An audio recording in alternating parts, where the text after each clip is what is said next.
Queridos irmãos e irmãs que se encontram nessa igreja particular de Duque de Caxias, abrangendo os municípios de Duque de Caxias e São João de Meriti. Estamos em plena Semana Santa e gostaria de lhes dirigir estas palavras, refletindo sobre a Páscoa. E o faço a partir das reflexões de um grande teólogo brasileiro, Dom Cirilo Folch Gomes, um monge beneditino. E, queridos irmãos e irmãs, queremos também, com estas palavras, convidá-los todos a viver intensamente, com intensidade de mente, de coração e de afetos, esses momentos da Semana Santa, especialmente o Tríduo Pascal. Todas as demais festas foram instituídas pela Igreja, mas a Páscoa tem esta honra maior. Foi instituída pelo próprio Cristo, ou mais precisamente, foi instituída por Javé no tempo de Moisés e reformulada por Cristo como o rito fundamental do culto que ele veio inaugurar. Trata-se de uma celebração que exprime, tanto para a religião judaica como para a cristã, o que de mais sagrado e venerável elas possuem. Na visão judaica, a Páscoa é o memorial de uma prodigiosa intervenção de Javé na história de Israel.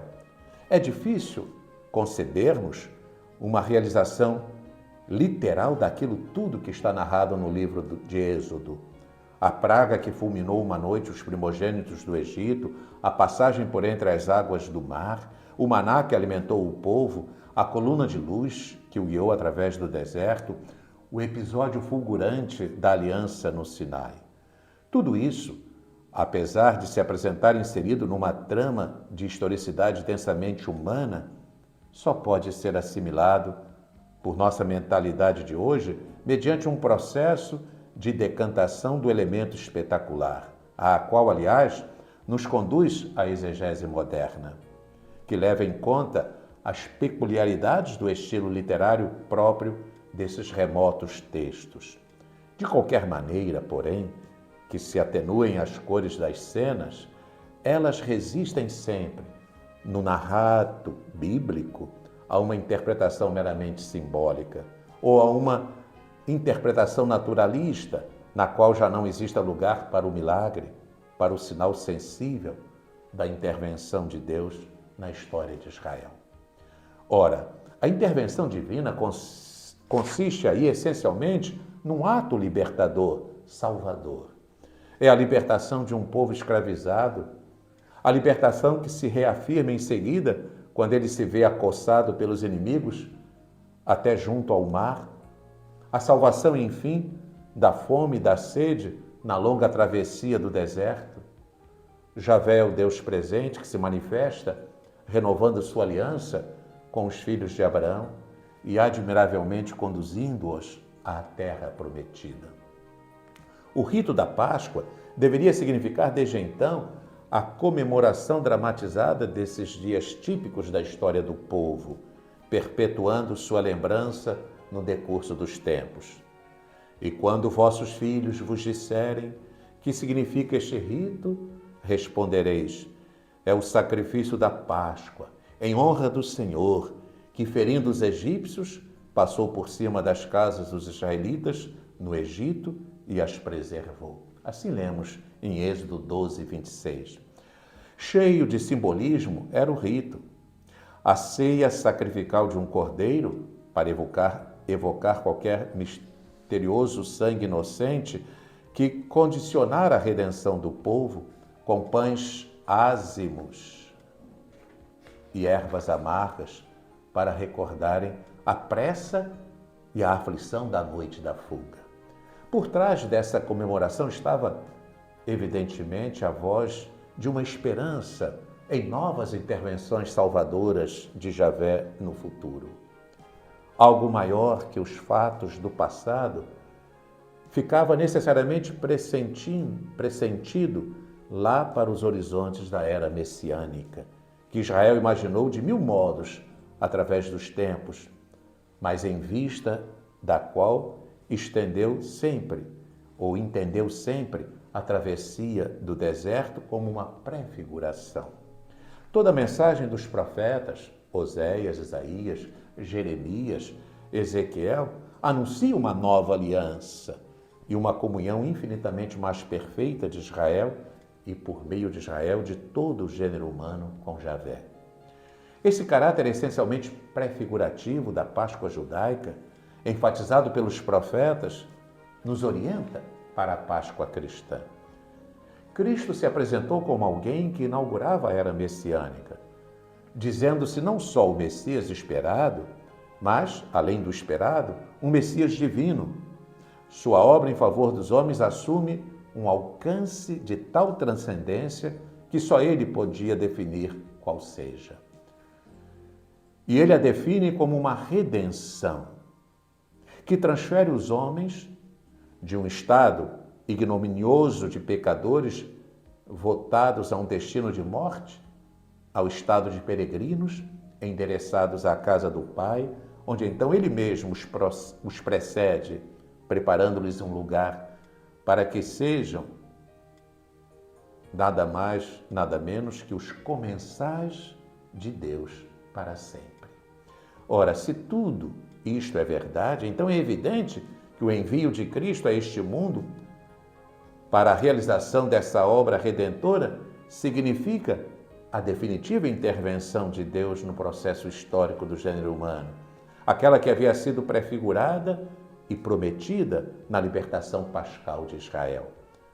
Javé interviera sobrenaturalmente de muitas maneiras na história de Israel. A Páscoa do Egito fora apenas a mais típica e monumental dessas intervenções. Mas, como todas as outras, ela anunciava a libertação, a aliança e o repatriamento que Deus, enfim, realizou ou começou a realizar por meio da encarnação redentora de seu Filho. Na visão cristã, a Páscoa é, pois, isto, a redenção executada por Cristo. É o itinerário de Cristo que inclui uma descida ao exílio dos homens e uma ascensão de retorno à glória do Pai, efetuada na natureza que é comum aos exilados e que, por isso, significa para eles a trajetória de seu precursor, de seu dianteiro.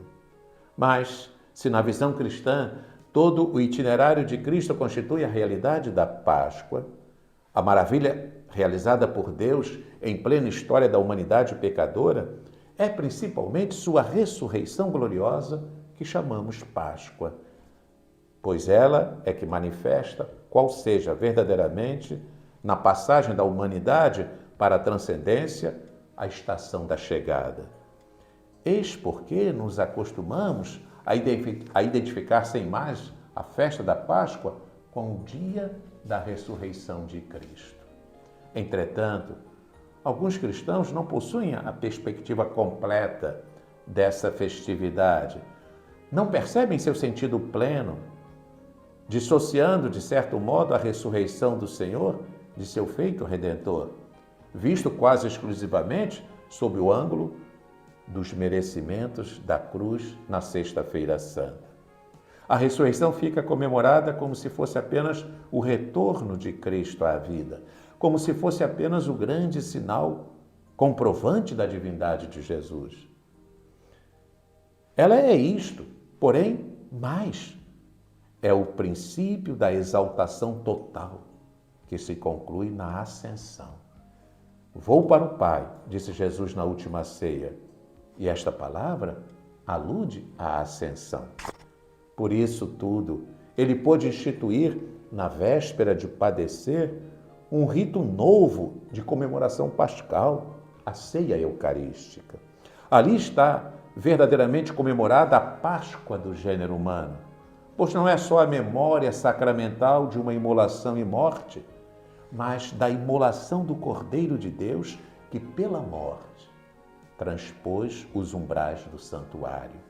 A ceia eucarística, a missa, é então para os cristãos mais que um rito de recordação como o do Velho Testamento, mas também, mais ainda também, que um penhor de esperança. é já uma participação na vida da transcendência, é já a assimilação de um alimento celeste. Não se trata mais, como no Antigo Testamento, num plano de realidades terrenas apenas figurativas das futuras, mas no plano escatológico da comunhão com o próprio Deus, dada embora sob as aparências das coisas da terra, porque os cristãos ainda estão na terra. Mas por isso mesmo, a visão cristã da Páscoa só se torna completa quando tentamos imaginá-la à luz do último dia, quando Cristo estiver introduzindo definitivamente o homem na terra da promissão.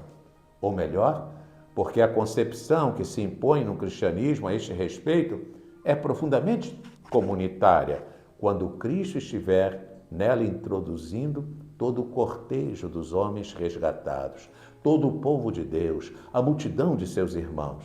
Só aí estará a Páscoa finalmente realizada. Meus queridos irmãos e irmãs, vivamos esta Semana Santa e este tríduo pascal com toda a força possível da mente, do coração e dos afetos. E quero já desejar a todos uma santa e feliz Páscoa.